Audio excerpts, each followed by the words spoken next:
Ok, perfecto, pues vamos a iniciar nuestra entrevista el día de hoy con un súper invitado, que es nuestro amigo Ricardo Flores Espinosa. Él es asesor financiero, experto en reparación de deudas. Y este tema lo vimos súper necesario porque muchas veces las personas se quedan cortos de alcanzar sus metas económicas porque tienen algún tipo de deuda y eso los ata muchas veces por muchos años. Entonces, vamos a darle la bienvenida a Ricardo. Ricardo, ¿cómo estás? Hola, ¿cómo estás? Buenas noches, Julián. Ricardo, pues bienvenido a esta comunidad de clientes conscientes y comunidad consciente. También le damos la bienvenida a nuestra comunidad consciente en este Facebook Live, este día lunes. Vamos a comenzar, Ricardo, por preguntarte ciertas cosas que son, pues, esenciales, ¿no? O sea, Claro, esenciales en el sentido de que muchas veces las personas adquieren mecanismos financieros sin saber ni cómo funcionan, a qué le tienen que tener como cierta reserva, ¿no? Y a claro. partir de ahí, pues surge una deuda.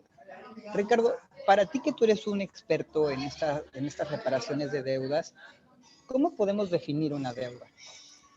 Pues mira, literalmente la deuda hace referencia a una obligación que tiene una persona o un organismo y esta tiene que ser pagada o la tienes que pagar, reintegrar o satisfacer. Generalmente es dinero.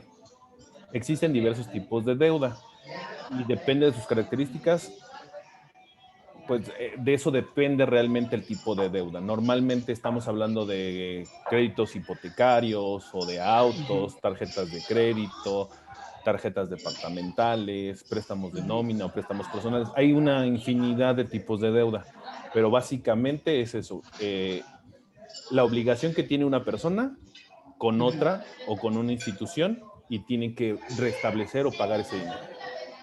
Ok, en este sentido, cuando dices que son distintos tipos de deudas, vamos a tener que tomar en cuenta que necesitamos ciertos aspectos antes de adquirir un tipo Claro, de crédito, ¿no?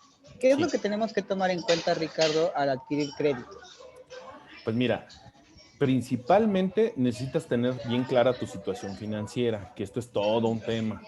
Entonces, hay que ver también claramente cuáles son los plazos, las mensualidades, las tasas de interés, los créditos, el historial crediticio que tú tengas, la capacidad de pago y las condiciones del crédito que vas a adquirir.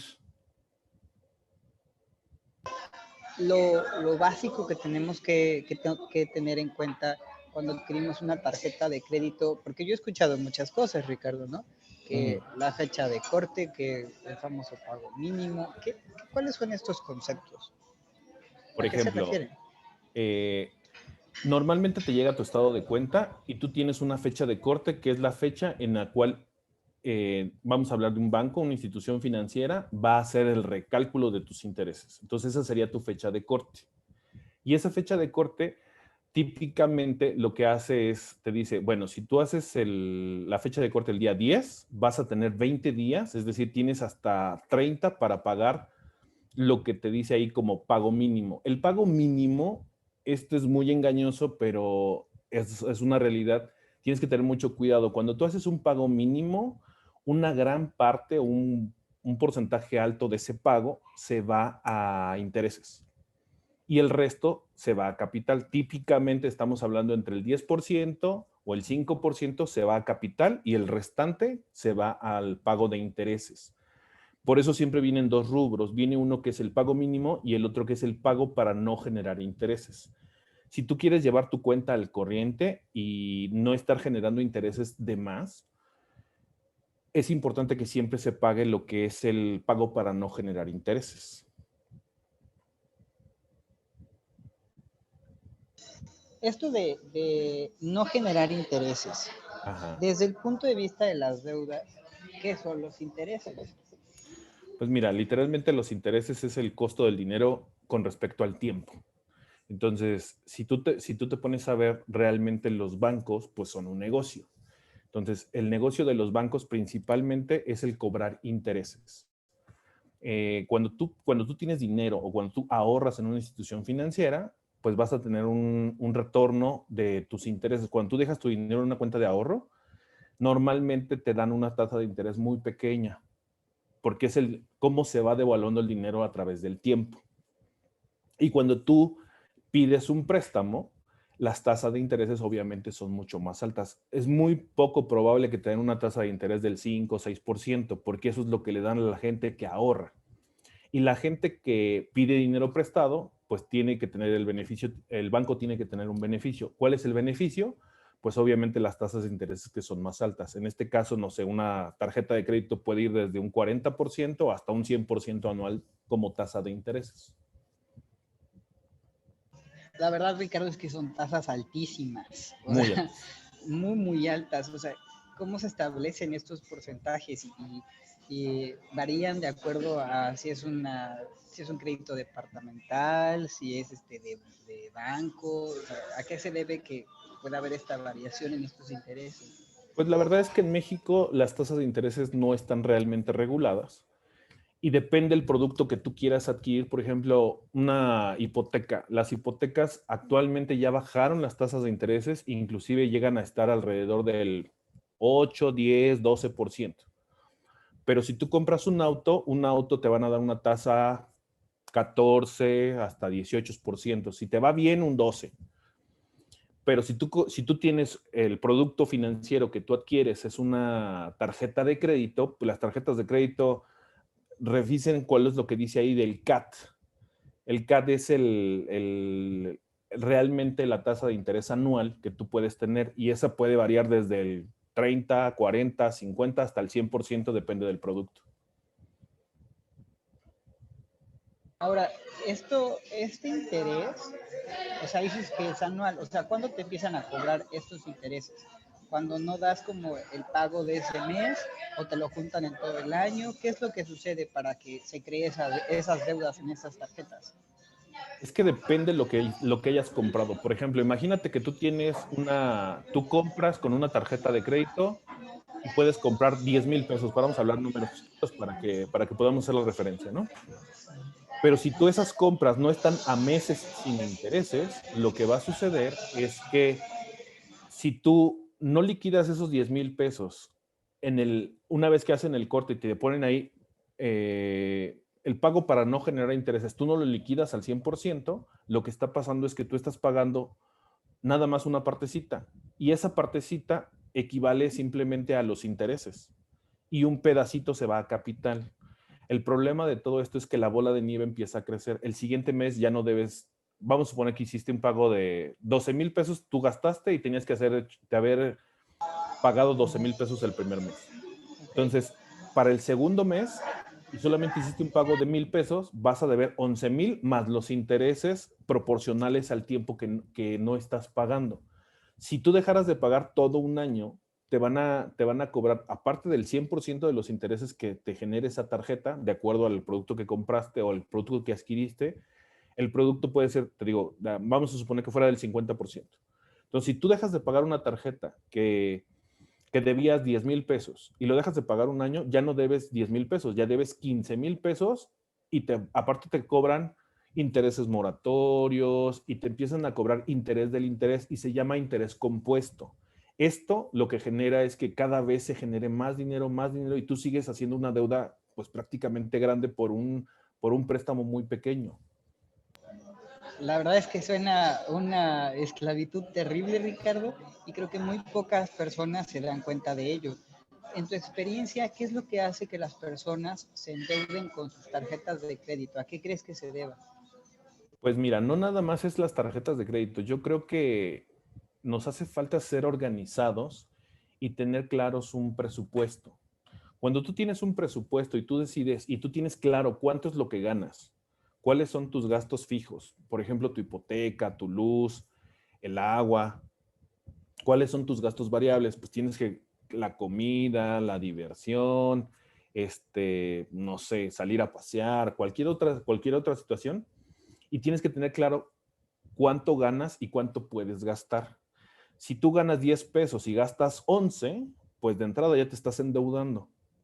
Si tú ganas 10 pesos y tienes claro que hay una fórmula que utilizan los ricos y eso viene en muchos libros.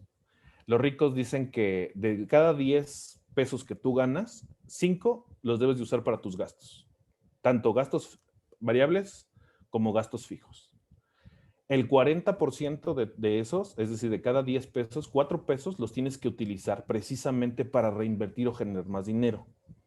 Y 10% lo ocupan para caridad. ¿Sale? Así es la fórmula de la gente millonaria y viene en los libros de Kiyosaki, ¿no? Ok.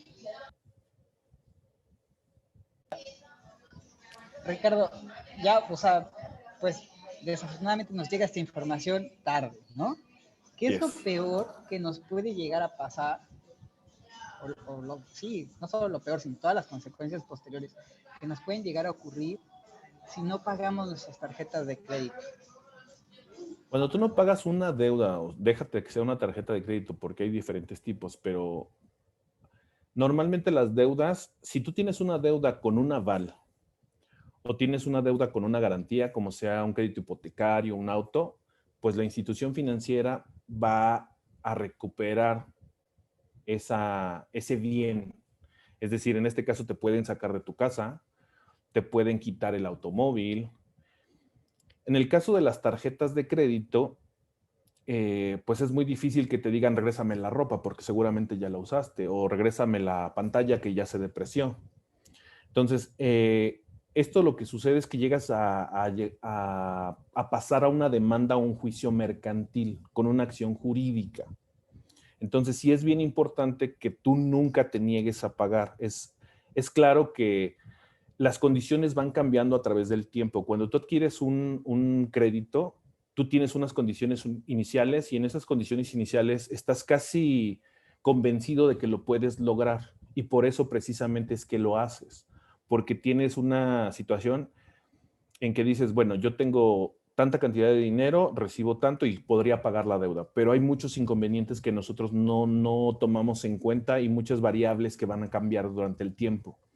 Entonces, si tú decides no pagar esa deuda, pues lo que te digo, las consecuencias graves pueden ser que puedes tener tanto una acción jurídica o un juicio mercantil y eso pues te van a hacer pagar prácticamente 3 veces de lo que debes.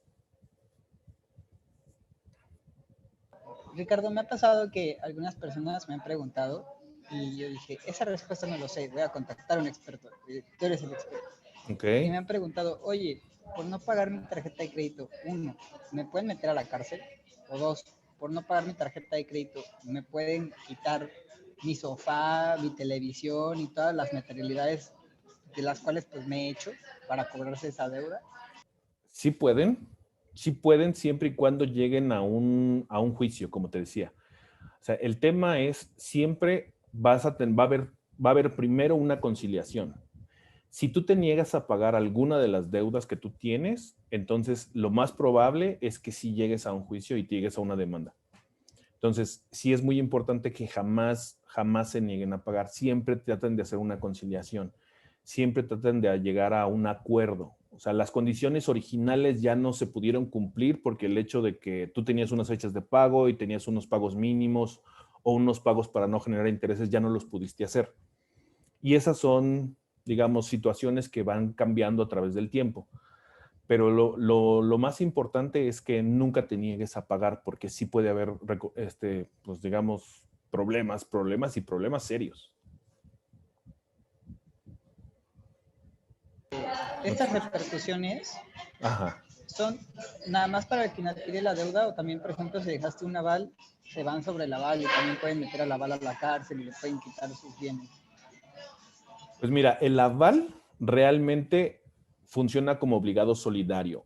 Cuando es un obligado solidario, si tú, vamos a suponer que tú te desapareces y no hay manera de que te encuentren, pero dejaste un aval, ese aval va a ser el obligado solidario y él va a tener que pagar la deuda. Entonces, realmente perjudicas a la persona que queda como aval. En algunos casos no es necesariamente el aval, como habíamos platicado, puede ser precisamente el bien. Sí puede ser una casa, puede ser, no sé, un auto, etcétera. Ricardo, si ya no puedo pagar mi tarjeta de crédito, así ya con toda la conciencia del mundo, y ya se sobrepasó la capacidad de poder sanar, esa deuda. Es decir, en este sentido de, sí, pues es que a lo mejor yo debía 15, pero ya son 25, pero ya son 30, pero ya son 40, y de plano ya no tengo para pagar, y no quiero verme en problemas, o sea, no quiero que me metan a la cárcel ni que me quiten el bien o meterme en algún tipo de bronca. ¿Qué podemos hacer? ¿Cómo podemos pues saldar esa deuda? ¿Cuáles son las opciones?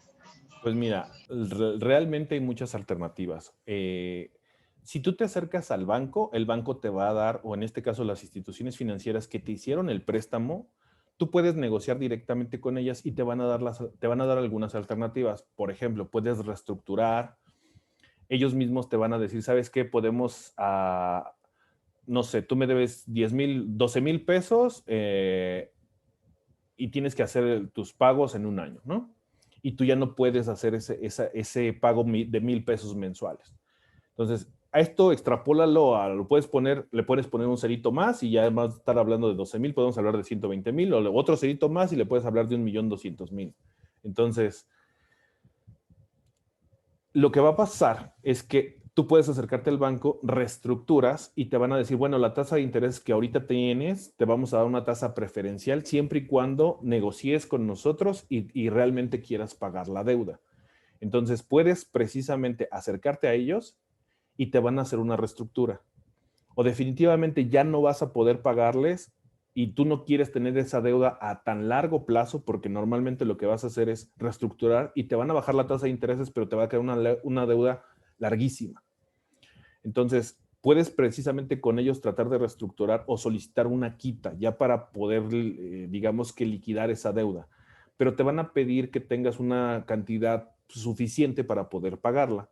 Entonces, la primera opción o la primera alternativa que deberías de tratar de solucionar es directamente con el acreedor.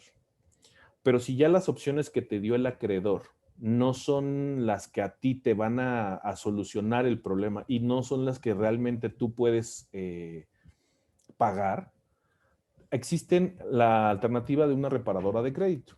Yo actualmente trabajo para una reparadora de crédito, de hecho es la más grande de América Latina, y la reparadora de crédito no es una financiera, y tampoco es una institución que vaya a absorber tus deudas. Lo que hace una reparadora de crédito es te apoyan para, para poder negociar tu deuda con un descuento. Y ese descuento te puede ayudar a pagar tu deuda de manera mucho más sencilla y que se acomode un poco más a tus posibilidades, porque si tú no tienes el dinero o el capital para poderlo hacer de manera inmediata, vas a generar con las reparadoras de crédito una cuenta de ahorro en la cual vas a ir acumulando poco a poco el dinero y esa es la herramienta para poder negociar directamente con los bancos.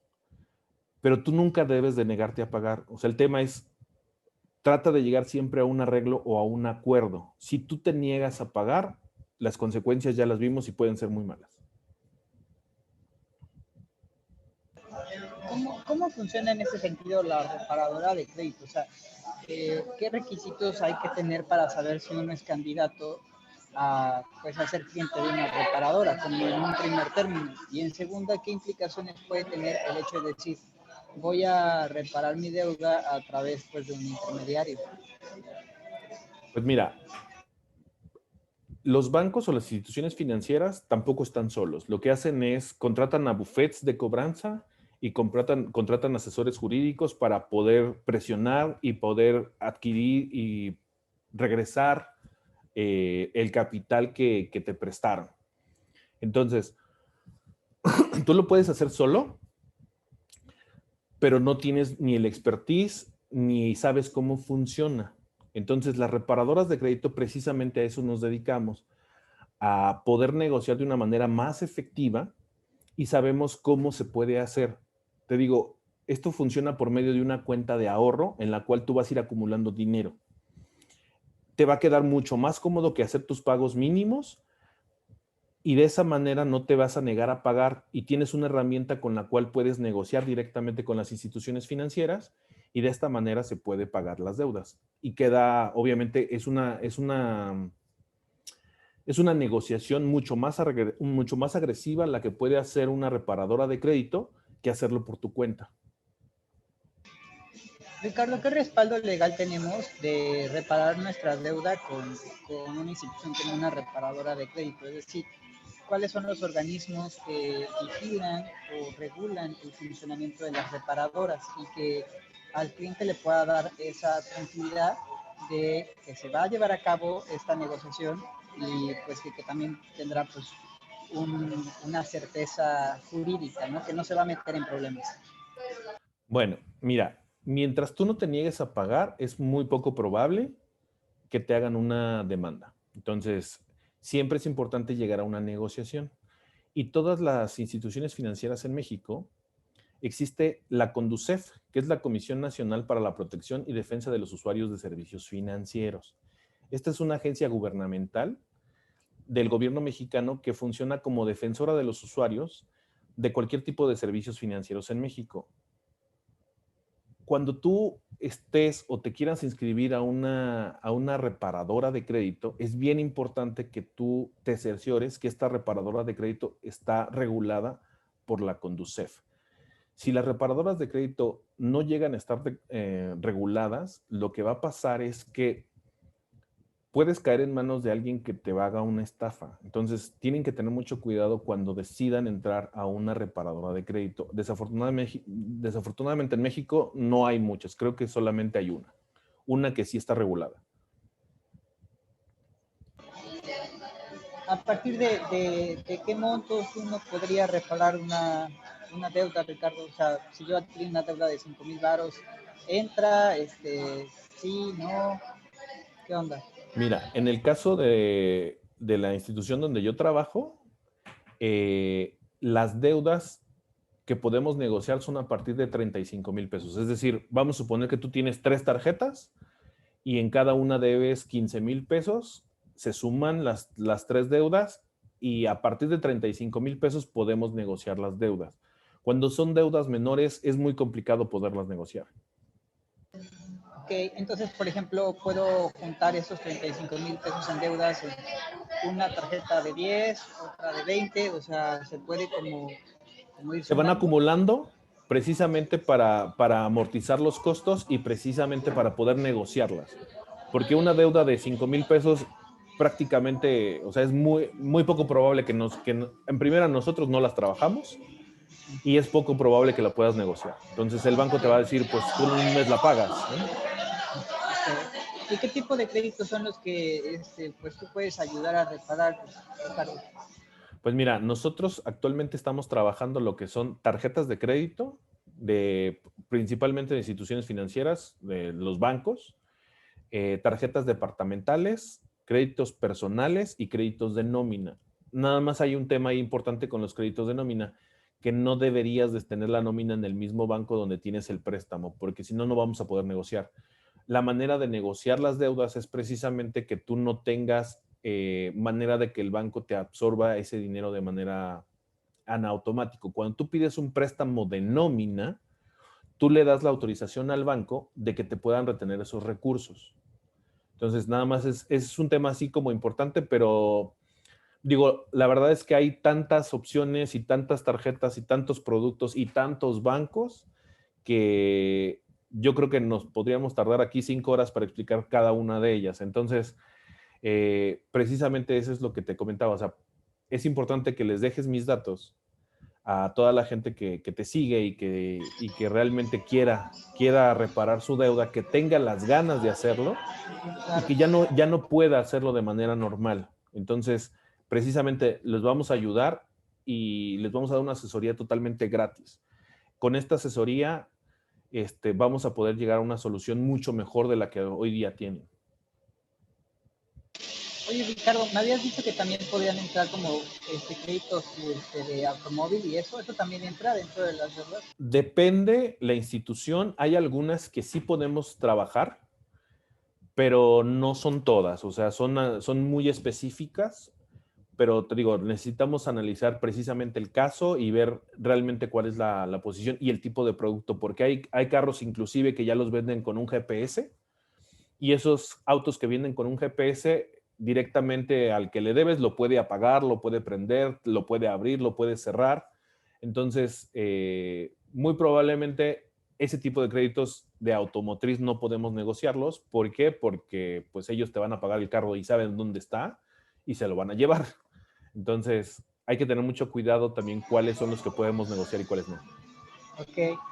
¿Y hay algún tipo de restricción? Por ejemplo, me he topado con gente que dice que lleva esa deuda en esa tarjeta 2 años, 3 años. ¿Ellos todavía entran o hay algún tipo de caducidad para poder reparar esta deuda con tu trabajo? No, mira, anteriormente necesitábamos forzosamente que ya la cuenta hubiera caído en impago. En impago significa que no se haya pagado los últimos 3 meses. Pero digo, a raíz de la situación actual de la pandemia, del COVID-19, hay mucha gente que ha tenido problemas para inclusive mantener su trabajo, han tenido reducción en sus ingresos, han sido despedidos o les han bajado el, no sé, el salario, les pagan ahora el 80%, el 70% de lo que ganaban antes. Entonces, por eso te decía que muchas veces las condiciones iniciales cuando tú tramitas un crédito cambian. Entonces, ahorita sabemos que hay una crisis a nivel mundial y actualmente ya podemos ayudar a personas, aunque no hayan dejado de pagar, que tengan las ganas de pagar y ya les esté costando trabajo o ya no puedan pagarlo de manera normal. Entonces, a todas esas personas podemos ayudar. Ricardo, ¿dónde te podemos contactar y nuestros clientes dónde pueden estar, pues sí, cómo pueden tener informes para que puedas apoyarlos? ¿Nos puedes dejar tu número, tus redes, algún medio? Sí, mira, redes sociales realmente no manejo.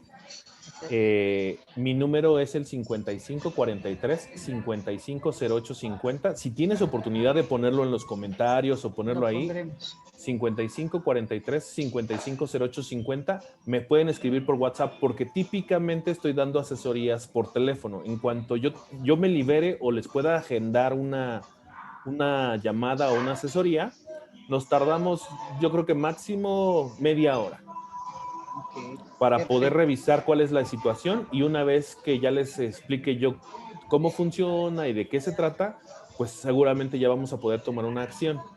Y te digo, o sea, no tengo redes, pero mi teléfono es ese. Me mandan por WhatsApp al 5543-550850 y con gusto, pues programamos una asesoría gratuita. Perfecto, Ricardo, muchas gracias. Y no sabes lo importante que es tu trabajo. Sí me he topado con un montón de personas que quieren hacer otro tipo de proyectos, por ejemplo, quieren invertir, quieren adquirir gastos médicos, quieren viajar por el mundo, quieren consolidar dinero para su casa, pero no pueden porque están esclavizados a la deuda de una tarjeta. Y eso me parece tristísimo porque al final, pues es estar pagando algo que no te va a llevar a nada. Y como tú dices, que se vuelve un efecto bola de nieve. Entonces, con tu ayuda, muchas personas van a poder liberar capital y de una vez tener ese camino de libertad financiera. Vamos a poner tus datos y te agradecemos un montón. Gracias por estar con nosotros, por tener esa disposición de tu tiempo. Y pues vamos a armar equipo para poder tener esta inclusión financiera, que pues, entendemos inclusión financiera como el acceso a la información pertinente para tomar decisiones económicas más sabias y pues que juntos pues podamos apoyar a más gente. Te Sí, agradezco no, mucho la entrevista, Ricardo. un gusto. Hasta luego y bueno.